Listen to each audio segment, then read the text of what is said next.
found that it's so easy for me to compare myself to someone I don't know.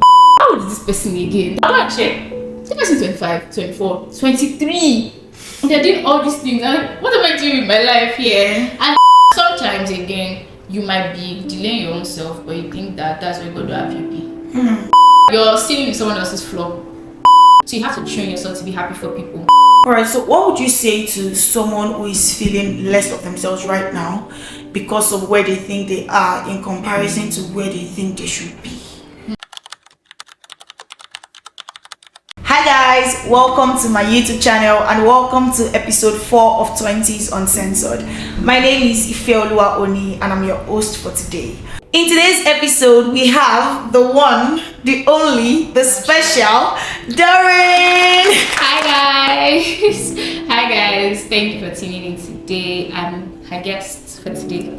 Yeah. So before we go ahead to discuss in detail what we're going to be talking about today, I would like Doreen to introduce herself. Hi again guys. My name is Doreen. I'm a content creator on Instagram, YouTube, TikTok, all those places, and I'm also a medical student, final year medical student. So yeah, that's who I am. Yeah, so you can just check out the Doreen on many of these platforms.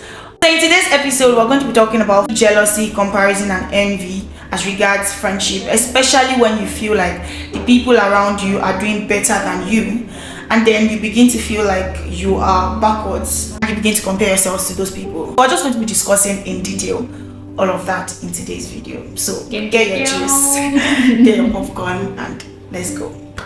Alright, so first off, what do you think about jealousy, comparison, and envy in general? Well, I feel like they are very, very normal. They can be normal emotions. Like jealousy is not always a bad feeling. I mean, in the Bible, God says He's a jealous God, right? He wants to protect something that's dear to Him. So jealousy is an emotion that is not always bad, but it can very easily become very unhealthy and toxic, which is like the problem. Then comparison. That one. Comparison is like, I think most Nigerians, to be honest, it's here. They've drummed it into your head since you were born. The person that got this one, they have two heads. This person, I remember my mom used to tell me, this person's already done this same way in her house, and you are not yet, you cannot even do this and that. Like every single person, or almost everybody, was raised, yes, either compared with your siblings, with your friends in school. So it's something that's now become part of our nature. Not good. It's not good, but it's already part of most of us. Yeah. Now, as regards friendship, have you ever been in a situation where, let me point this out, you know how it's normal, well, not normal, but it happens where you see people on social media doing good, and you're like, what's going on in my own life? But it's different when the person you see on social media is your friend, because on social media you can say, oh, we don't know what's going on behind the scenes, but with your friend you know what is going on behind the scenes, so you know if the person is actually doing well. So have you ever been in a situation where a friend or someone around you was doing really well and you began to compare yourself? To be very honest, okay, let me start with the whole on social media. You can easily say we don't know what's going on behind the scenes. I just want to say that I don't recommend that you use that as a way to make yourself feel good. I personally don't like it, because truthfully, some people are doing very well. Some people, what's on social media is what their life is. Not everything is fake. So if you always have to make yourself feel good and say, oh, no, you don't know what's going on, what if you know that's in real life? When you now see the one that is real, you'll be taken aback, because you're like, so people can have it this good in life, right? And now back to your question. I've not really dealt with jealousy in my friendship circle, if I'm being honest, because I found that it's very easy for me to be happy for people I know. So like I've trained myself to be involved in my friends' processes. So once they are winning, I'm like so happy for them. In that moment, I'm not thinking, what's my life like this? You get? So I have friends that are doing way better than I am, right? And I'm just like, I'm blowing. Thank God though. But I try money. But I found that it's so easy for me to compare myself to someone I don't know. If I don't know you at all, I just know like a social media story, I follow you online and stuff. It's easier for me to start saying, this person is doing so well and stuff. And it has happened quite a number of times. And I think the most recent one I can think about was last year, January. I think that was the last one that was so bad, because I was going through a very quiet, I believe that life is in seasons. I was going through a very quiet season. I was back in school, I was reading a lot. nothing was going on in my life, to be honest, apart from school. And then I'll go online, proposal today, open new store tomorrow. The new business, launch this, launch that, and then people are launching ideas that I've always had. Okay. And I'm like, wait, how old is this person again? I'll go and check. This person 25, 24, 23. And they're doing all these things. I'm like, what am I doing with my life here? And the thing about it is, because initially, especially when you're a Christian and stuff, initially you're like, once the thought comes, you're like, no, I can't. But after a while, I realized that it is so like your heart is in such a bad place. Yeah, so it has definitely happened before, especially when it comes to like comparing people who I think are my age mates and we're supposed to be on the same level kinda somehow. So why is this person here? Like all the way back here. So yeah, it definitely happened to me. Okay, so since you gave example of the one that happened last year, how would you say you dealt with it? Okay, so I'll be honest, because I let it stay for a while because I was in a bad place and I was just letting myself compare myself to other people, to be honest. And then if one day I was talking to God about it, because I think like that's one of the first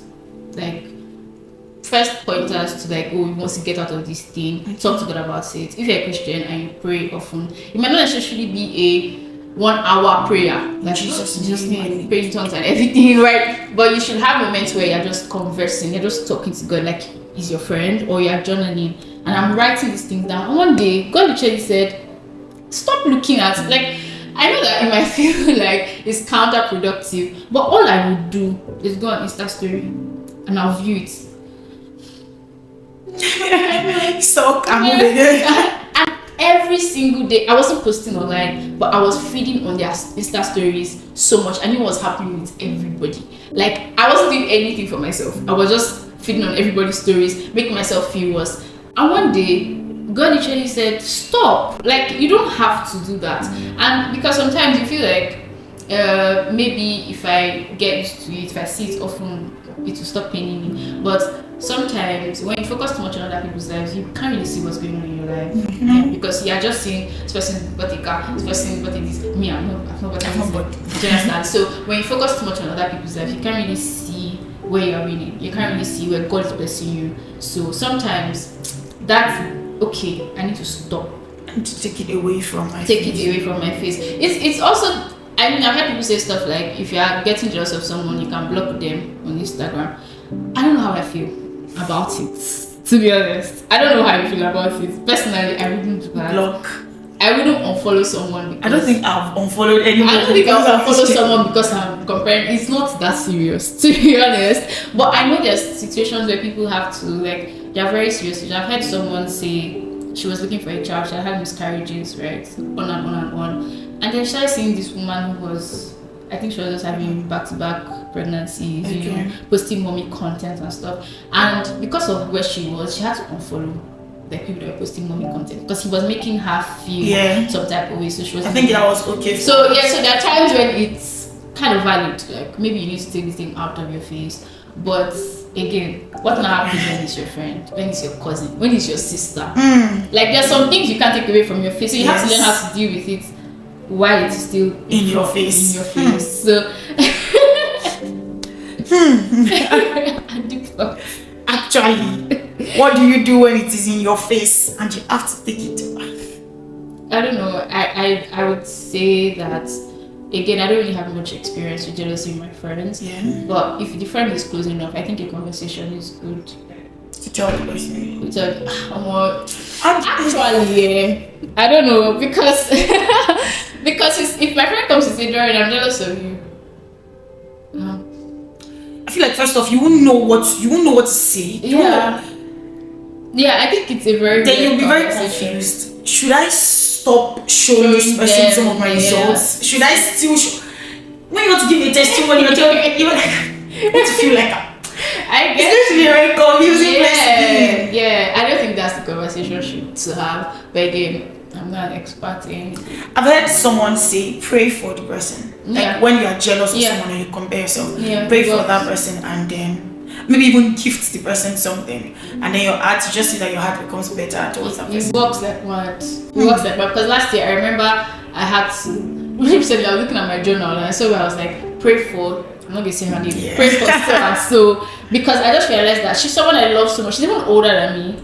I love her so much. I feel like it inspires me a lot, and I just found that feeding on her life so much was now beginning to make me feel less of myself. Yeah. And I tried just wrote, I need to start praying for this person so that this doesn't come. But I'm supposed to be inspired, because most times, like, devil is so wicked. You end up comparing yourself and being jealous of someone that you should be learn from. Do you understand? So like sometimes, immediately you feel, just like start praying for the person. And sometimes God will not start to show you things that you should pray for. Like I was praying for a creator one day, and you know when you're praying and then prayer points are just like coming, you don't even know why. And I started to see that we're on the same side. Like, because sometimes when you see another maybe Christian creator, then I used to struggle with comparing with numbers. Hey, 50,000 20,000 followers. Jesus, why am I still here? Right? And then one day God is like, you're on the same side.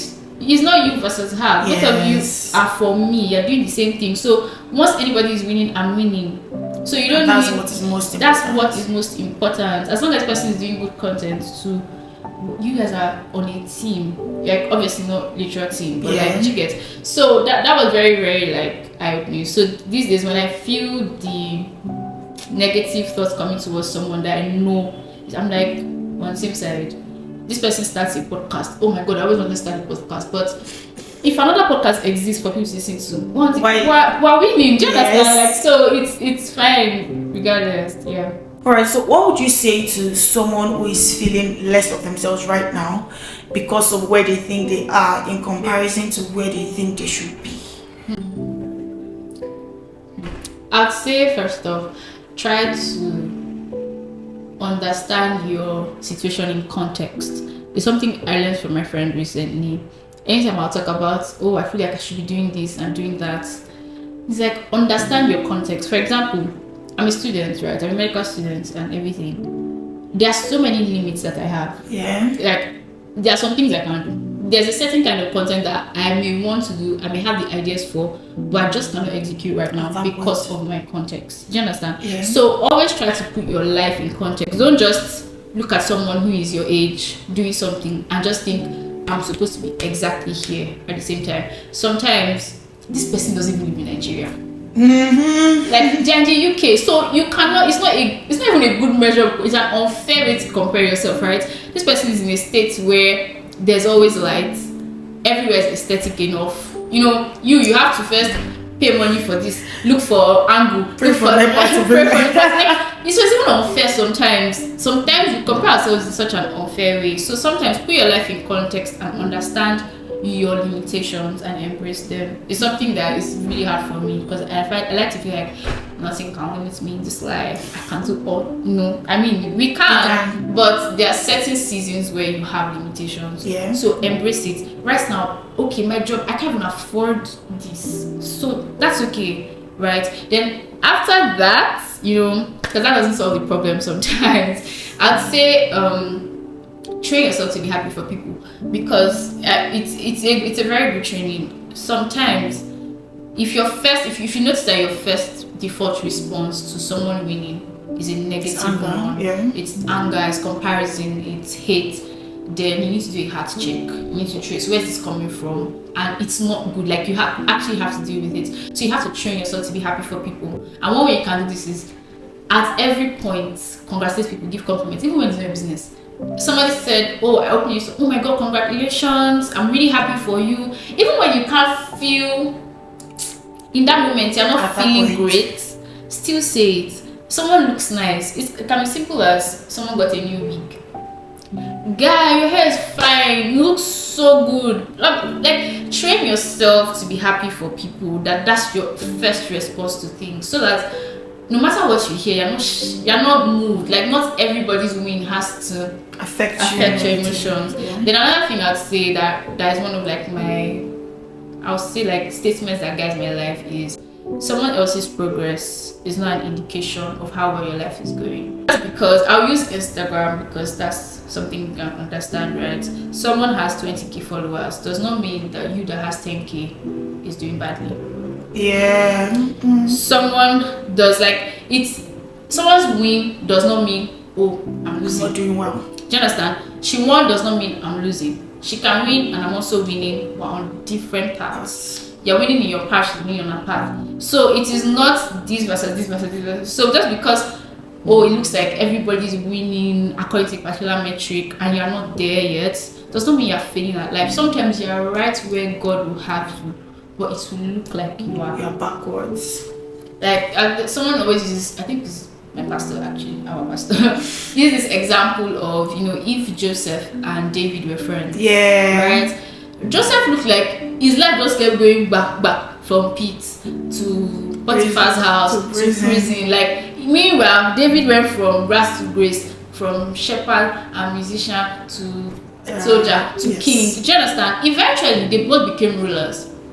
But Joseph's path was very different, and David's own was. So if Joseph always felt dejected at every single point, he would have thought, oh, God doesn't love me, God doesn't know, why doesn't love me? But it was right where God would have him. It was right in the middle. And David going from grass to grace did not mean that Joseph was failing at life. Yeah. He was on his own path. They were going to the same place, but through different routes.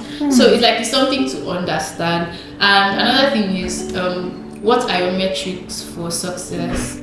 I think if your metric for success are wrong, you will always feel less. Always. So if your metric of success is, I need to have my own apartment, my car, my this, my that, material stuff, you always feel less than, because there's always going to be someone doing better than you. Yes. Because you're stealing someone else's floor.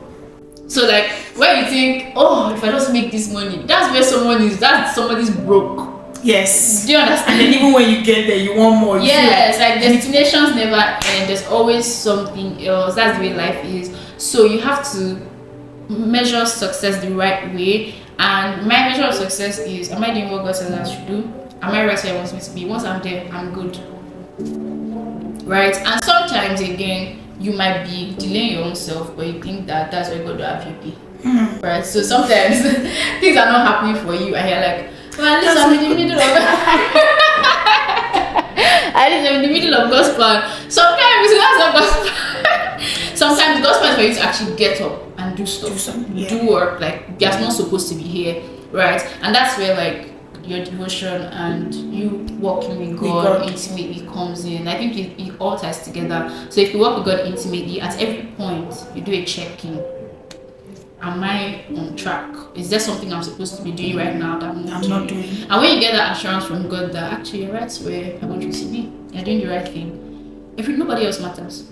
Honestly and truly, nobody else's win matters. That assurance from God can be that's what eventually always gets me out of those spaces when I'm feeling jealous and stuff. Once God gives me that assurance that I'm where you have me be, that's it. So whenever the thought comes, there's something for me to fight. I'm actually, I'm right where God am, and I'm sure because He said it. I'm not just guessing based on laziness or anything. I'm sure because He has told me that I'm right where I'm supposed to be. So yeah, that's what I'd say. Those are actually very, very, very important points, especially being right where God will have you be. Yeah. Alright, so Doreen has said a lot of powerful things today, but before she leaves us, if there are any important last words or points or advice that you just like to give to people in their 20s who are watching this video, it doesn't have to be related to no, it doesn't have jealousy or anything.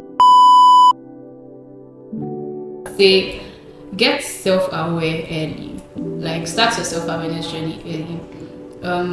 Recently we had this thing in church where we were doing the what they call that person attachment style. Okay. And a lot of people were discovering for the first time what that was, right? And it was very mind-blowing to me because I know about that sex since 3 years ago, and I already started making steps to work on it. So I'll say get self-aware early. Start learning about your childhood trauma, why you act the way you do. There are certain responses that you have, certain mindsets that you have that from lack, that from that's from wrong places, basically. And you can be going to church and be a prayer warrior and never address these things. And that's why I didn't want to just say pray.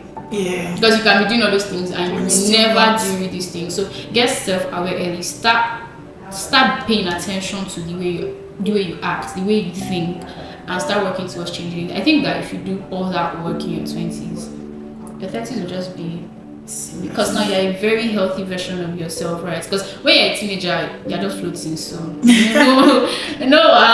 but like once you're in your 20s, I think that's the time to now start confronting certain things that happened before, things you've never addressed, like things you've always believed, or things you've always believed. Why do I believe this? Why am I a hoarder? Why can't I let things go? Why do I have to hoard and keep everything? Or why do I overspend? Why is it that once why is it that anytime money enters my hand I feel the need to buy everything now? Or why is it that I'm scared of spending money? They're like simple things that, why do I keep choosing the same kind of men? There are certain questions that you need to start asking yourself and getting to the roots of those things. Reading books, watching videos, podcasts, even praying about it, because God does heal these things as well. And if you can afford it, like therapy and professional help, but just make sure that you start getting self-aware, so that, because it will help your friendships, your relationships, because I mean, towards the end of your 20s, you're looking to get married and all of that, your career, everything you know about yourself helps your interaction with everybody else. So yeah, I think that's what I would say. That should be a whole video. honestly, that should be. I remember when you used to talk about it in 2020. Actually, there's this book. There's even a book by actually do. Yeah, they did. Yeah. All right. Like I said, actually, if you are yet to check that attachment style thingy, you should. I'll probably put the link in the description if I remember. Disclaimer. But yes, thank you very much, Doreen. Thank you for having me. Even me that I'm here, I've learned a lot. Not to talk about people that watch. Thank you so much. So, thank you very much for coming. Thank you for having me. Had a nice time. Had a nice time too. Please say thank you to Doreen in the comment section. And if you're yet to subscribe, what are you waiting for? Why? What are you doing? Also give this video a thumbs up. Leave comments in the comment section. You can ask questions. I'm sure she'll be there. If she has the time. She's a doctor, you know. But, so yeah, you can leave questions and just feedbacks and all of that. Well, thank you very much for watching, guys. Bye. Bye.